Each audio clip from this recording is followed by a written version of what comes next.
창조자인 신의 아들 예수가 십자가에 달려 죽은 지 사흘째 되던 날, 예수의 측근이던 세 여인이 준비한 향료를 가지고 예수의 무덤에 갑니다.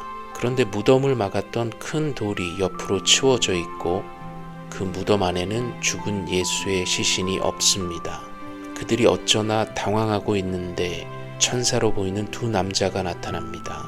눈부신 광채에 여인들은 고개를 숙입니다. 그러자 그 남자들은 여인들에게 왜 여러분은 살아있는 사람을 죽은 사람들 속에서 찾습니까? 예수는 여기에 없습니다. 그는 죽음에서 다시 살아났습니다. 그가 갈릴리에서 여러분과 함께 있을 때 했던 말을 기억하세요. 자신을 십자가에 못 박을 죄인들에게 자신이 넘겨질 것이고 죽은 지 사흘 만에 다시 살아날 거라고 말했습니다. 그러자 여인들은 예수가 그렇게 했던 말이 떠오릅니다. 그들은 무덤에서 돌아와 11명의 제자들과 다른 이들에게 이 일을 이야기합니다. 그런데 가장 이런 가르침을 가까이서 자주 받았을 제자들의 반응은 시큰둥합니다. 누가는 제자들은 이 여인들이 말한 내용을 어처구니 없어 하면서 믿으려 하지 않았다고 기록합니다. 이런 제자들의 모습을 탓하고 싶다가도 우리라면 과연 얼마나 달랐을지 생각하게 됩니다. 어쩌면 그들의 이런 어리석음이 많이 위로가 됩니다. 그나마 예수의 수제자였던 베드로는 이 이야기를 듣고 예수의 무덤으로 달려갑니다. 그리고 참 이상한 일이라고 생각하면서 돌아옵니다. 누가는 이런 분위기 속에서 마침 바로 그날 예루살렘에서 11km 정도 떨어진 엠마오를 향해 걸어가던 두 제자에 대해 이야기를 이어갑니다. 그들은 당시 예루살렘 최고의 한뉴스인 예수의 억울한 죽음과 따끈따끈한 속보인 그의 시신이 사라진 일에 대해서 어쩌면 열띤 토론을 하면서 엠마오를 향해 걷고 있었습니다. 이때 놀랍게도 부활한 예수가 이들을 찾아와 동행하게 됩니다. 그러나 그 두 제자는 그 사람이 예수인지 알아보지는 못합니다.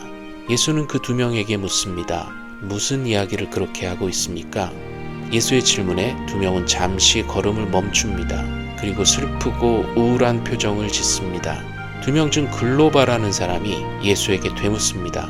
며칠간 예루살렘에서 그 난리가 났는데 당신은 거기서 오면서 어떻게 혼자만 그 일을 모릅니까? 예수가 다시 묻습니다. 그게 무슨 일인가요? 그들이 답합니다. 나사렛 출신 예수에게 일어났던 일들입니다. 그는 말과 행동으로 신과 모든 이들을 기쁘게 했던 영향력 있는 선지자였습니다. 그런데 대제사장들과 리더들이 그를 법정에 넘기고 사형 선고를 받게 해서 십자가에서 죽게 했습니다. 우리는 그 사람이야말로 이스라엘을 구원할 사람이라고 소망했었습니다. 그러나 이런 일이 벌어진 지 사흘이나 되었습니다. 우리 중 몇 명의 여인들이 이른 아침 예수의 무덤에 갔다가 그의 시신은 없었고 천사들이 예수가 살아났다고 했답니다. 우리 중 몇 명이 예수의 무덤에 가보니 정말 그 여인들의 말대로 시신이 없었지만 그들도 예수를 직접 보지는 못했습니다. 글로바의 요약 능력은 참 탁월한 것 같습니다. 너무나 상황을 일목요연하게 예수에게 잘 전달합니다. 그런데 상황 전달은 참 잘한 것 같은데 창조자인 신의 아들 예수는 이 설명을 듣고 많이 답답했던 것 같습니다. 그는 이들에게 이렇게 반문합니다. 왜 당신들은 이해할 수가 없습니까? 어떻게 당신들은 선지자들이 말했던 모든 것들을 믿는 것이 그렇게 느릴 수가 있습니까? 메시아가 그의 영광을 받기 전에 고통을 받아야만 하는 것을 여러분들은 몰랐습니까? 그 후에 예수는 창세기부터 시작해서 구약의 모든 선지서들까지 성경 안에 자신에 대해서 기록된 모든 것들을 설명해 줍니다. 여러분, 이 부분이 너무나 중요합니다. 누군가는 구약은 피와 전쟁을 일삼는 전쟁광인 신의 기록이라고 아직도 말합니다. 누군가는 구약은 수많은 규칙들, 즉 율법들의 모음이라고도 이야기합니다. 그러나 오늘 성경 속에서 신의 아들 예수는 구약의 모든 기록들의 지향점은 바로 메시아인 자신임을 명확히 합니다. 눈에 보이는 공간과 시간에 집착할 수밖에 없는 인간인 우리는 마치 제자들처럼 죽음이 끝입니다. 우리는 그 이상을 이해할 수가 없습니다. 창조자인 신 앞에서 욥처럼, 그리고 오늘 엠마오로 가던 두 제자들처럼 우리는 신의 기준에서 머리가 나쁘다는 말을 들어서 마땅합니다. 그러나 우리를 창조하고 사랑하는 신은 무에서 유를 창조했고 죽음을 생명으로 바꿀 수 있습니다. 그는 창조자이고 그는 신입니다. 그리고 성경은 바로 그 존재에 관한 책입니다. 그리고 바로 그 창조자인 신의 아들이 절망 속에 빠진 두 제자들에게 신의 아들 예수의 죽음은 오래전부터 여러 번 성경에 기록된 반드시 지나가야 할 하나의 과정일 뿐 절망스러운 결론이 절대 아니라고 다시 알려주고 있습니다. 계속 강조드리지만 다시 생명이 주어지는 부활은 인간인 우리에게는 도저히 이해할 수 없지만 창조자인 신에게는 죽지 않는 것이 기본값 디폴트입니다. 따라서 창조자인 신의 입장에서 그의 아들 예수는 반드시 무조건 사흘 만에 예언대로 살아나는 것입니다.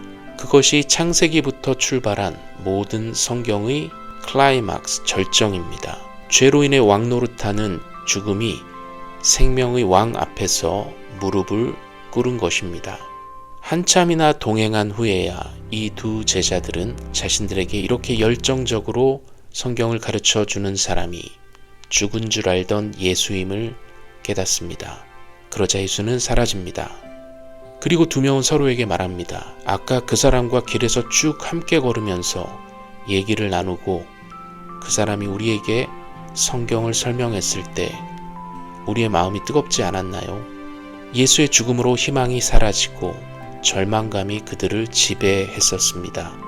그러나 성경의 예언대로 예수의 죽음은 영광으로 가는 필수 과정임을 깨닫습니다. 부활한 예수가 이들과 함께 걸으며 성경 첫 권인 창세기부터 자세히 설명해 주었을 때 이들의 깊은 절망감은 어느새 희망으로 바뀌고 있었습니다.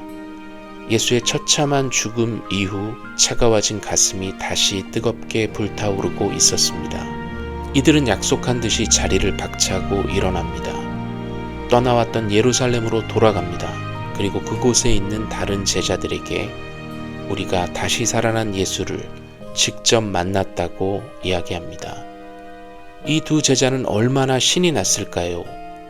창조자인 신의 아들 예수가 참 로맨틱하지 않나요? 늘 그랬듯이 어쩌면 별로 중요해 보이지 않는 이 두 제자들에게 나타나서 그들의 가슴을 뜨겁게 하는 열강 후에 사라지는 츤데레 같다고 할까요? 그들이 어떻게 예수의 이 열강을 평생 잊을 수 있었겠습니까? 그들의 절망을 희망으로 바꾸었던 창조자인 신의 아들과의 그 엠마오로의 동행을 아마도 죽기 직전까지 만나는 모든 사람들에게 열심히 생생하게 이야기했으리라 예상됩니다. 회심, 즉 컨버전이란 오늘 이 엠마오로 향하던 낙심한 제자 두 명의 심경의 변화와 같습니다.